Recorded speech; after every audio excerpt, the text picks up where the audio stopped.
We head to Indianapolis to take on the Indianapolis Colts. This should be an interesting one because the Colts, ladies and gentlemen, finished the season 4-12 on the year, or 4-13 on the year. Sorry, 4-13 on the year. Finished third in the ALC South. Matt Ryan completed 67% of his passes, threw for over 3,000 yards with 14 touchdowns and 13 interceptions, and had a quarterback rating just below 84. The leading rusher was Jonathan Taylor with 192 carries, 861 yards, and only 4 touchdowns in 11 games. He due to injury. Leading wide receiver is Michael Pittman Jr. with 99 receptions for 925 yards and 4 touchdowns. Now the Colts picked up kicker Matt Gay from us, which is a heartbreaking one. They bring in defensive end Sam Ebicam from the San Francisco 49ers and formerly known as the Rams. Wide receiver Isaiah McKenzie from the Buffalo Bills. Wide receiver Bashar Perriman from the Tampa Bay Buccaneers. They lose linebacker Bobby Okuke, who's going to the New York Giants, and they traded cornerback Stephon Gilmore to the Dallas Cowboys. And they released Matt Ryan, who is not nowhere to be found right now. He's not on the roster. The main pick from the Indianapolis Colts is their fourth pick of the first round. Quarterback Anthony Richardson from the University of Florida. That's going to be interesting to see. I will say words from Indianapolis camp that Anthony Richardson is killing it. He's surprising people with his arm strength. It's not the arm strength that's the problem from Anthony Richardson. Remember, I am a Florida Gator fan, so I can tell you. We need accuracy. With the flick of a wrist, Anthony Richardson can launch the ball 60 yards. Just a flick of the wrist, it can go 60 yards without even him trying to throw. That's not the problem. We want to see the accuracy. If there's a tight window, can you put it in a spot where only your receiver can catch it? That's going to be what we need to see from Anthony Richardson. Can you place the ball where only your receiver can make the play and the defensive back is just helpless? To put it mildly, helpless.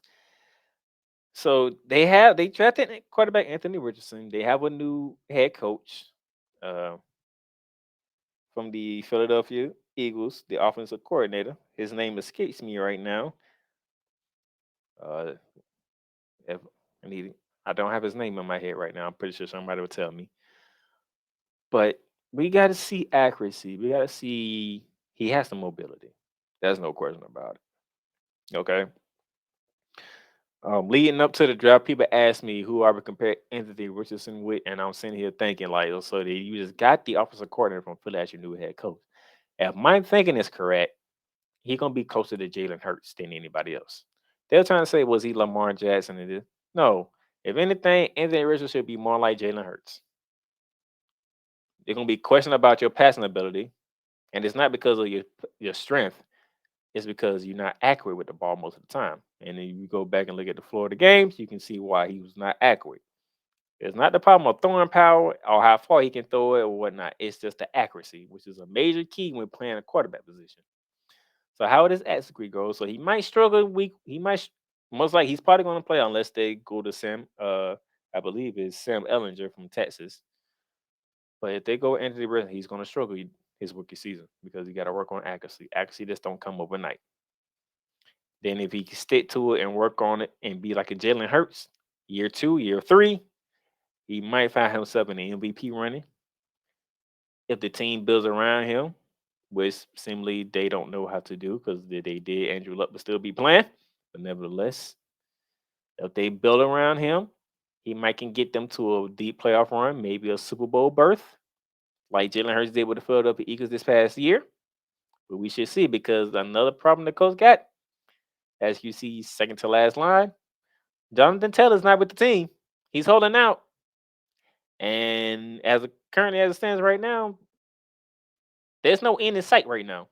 Especially when you got an owner like Jim Irsay who said what he said, which he wasn't lying, to be completely honest. But the fact that you said it out to the public is very disrespectful. But nevertheless, he said it. and Jonathan Taylor ain't standing for it. So Jonathan Taylor is nowhere to be found in Indianapolis right now. So we shall see how long this goes. The last meeting with the Indianapolis Colts happened in 2021, week 2, when we beat the Indianapolis Colts in Indianapolis 27-24. That's when Carson Wentz was the quarterback, and he sprained both his ankles in that game, getting tackled by Aaron freaking Donald. Nevertheless, ladies and gentlemen, the Rams go back-to-back wins. So we go from 0-2 to 2-2 to start the year.